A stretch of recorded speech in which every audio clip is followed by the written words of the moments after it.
എല്ലാവർക്കും നമസ്കാരം. വളരെ പ്രധാനപ്പെട്ട ഒരു വാർത്ത നിങ്ങളുമായിട്ട് പങ്കുവെക്കുകയാണ്. അന്നമനടയിൽ കുമ്പിടി പള്ളിപ്പെരുന്നാളിന് വന്ന രാജേഷ് 39 വയസ്സെന്നയാൾ അന്നമനട ചാലക്കുടി ആറിൽ കുളിക്കാനിറങ്ങിയപ്പോൾ ഒഴുക്കിൽപ്പെട്ട് മുങ്ങി മരിച്ചു എന്നൊരു വാർത്ത ഇപ്പോൾ ലഭിച്ചിരിക്കുകയാണ്. അന്നമനട പുഴയിൽ കുളിക്കാനിറങ്ങിയ യുവാവ് മുങ്ങി മരിച്ചതായിട്ടാണ് വാർത്ത വരുന്നത്. പാറക്കടവ് സ്വദേശിയായ വിളക്കുപുറത്ത് വീട്ടിൽ 39 വയസ്സുള്ള രാജേഷാണ് സുഹൃത്തുക്കൾക്കൊപ്പം നീന്തി കുളിക്കാൻ പോയപ്പോൾ മുങ്ങി മരിച്ചത്. പെയിന്റിംഗ് തൊഴിലാളിയായ രാജേഷ് സുഹൃത്തുക്കളുടെ കൂടെ അന്നമനടയിൽ കുമ്പിടി പള്ളിപ്പെരുന്നാളിന് വന്നതായിരുന്നു. വൈകിട്ട് 6:30 ഈ സംഭവം നടന്നത്. മാളയിൽ നിന്നുള്ള ഫയർഫോഴ്സ് സംഘവും ചാലക്കുടിയിൽ നിന്ന് സ്കൂബ ഡൈവിംഗ് ടീമും മാള പോലീസും സ്ഥലത്തെത്തി മറ്റ് നടപടിക്രമങ്ങളിലേക്ക് കടക്കുകയാണ്.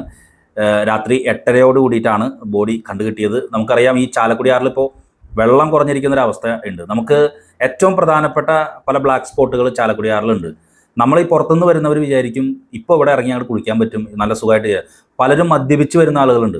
ഇങ്ങനെയുള്ള ആളുകളൊക്കെ ഈ പുഴയിലുള്ള കയങ്ങൾ മനസ്സിലാക്കാതെ ഇറങ്ങി ഒഴുക്കിൽപ്പെട്ട് ദാരുണാന്ത്യം സംഭവിക്കുന്ന വാർത്തകൾ, പ്രത്യേകിച്ച് നമ്മുടെ ആറാട്ടടവ്, കൂടപ്പുഴ തുടങ്ങിയ സ്ഥലങ്ങളിൽ ഒരു സംഭവമായിട്ട് മാറിയിരിക്കുന്നൊരു സാഹചര്യമുണ്ട്. ഒരിക്കൽ കൂടി പറയുന്നു, ആഘോഷങ്ങൾ ദുരന്താഘോഷങ്ങളായിട്ട് മാറാനായിട്ട് അധികം സമയം വേണ്ട.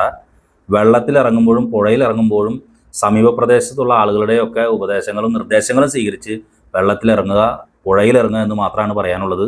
തീർച്ചയായിട്ടും രാജേഷിൻ്റെ ഈ ദാരുണാന്ത്യത്തിൽ ആദരാഞ്ജലികൾ അർപ്പിക്കുന്നു.